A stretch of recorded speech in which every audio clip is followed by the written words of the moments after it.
እውነተኛ ምክክር በማድረግ የሐሳብ ልዩነትና አለመግባባቶች ከሚያደርሱት ፈተና መውጣት እንደሚገባም የሀገራዊ ምክክር ኮሚሽን ዋና ኮሚሽነር ፕሮፌሰር መስፍን አርአያ ገለጹ።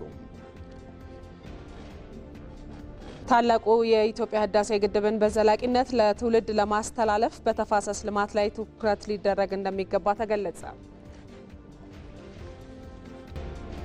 ኢትዮጵያም በሰው ሰራሽ አስተውሎት ቴክኖሎጂ የጀመረቻቸውን ስራዎች ለመደገፍና በተለያዩ ዘርፎች የሚታዩ ችግሮችን በምርምር ለመፍታት እየሰራ መሆኑን የአዲስ አበባ ዩኒቨርሲቲ አስታወቀ።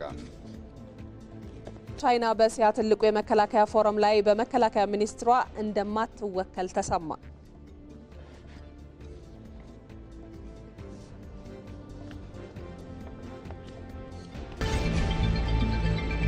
የአውሮፓ ሻምፒየንስ ሊግ የፍጻሜ ጨዋታ ነገ በኢንተር ሚላንና ፓሪስ ሰን ዠርመን መካከል ይካሄዳል። ይህንን ጉዳይ እንመለከታለን።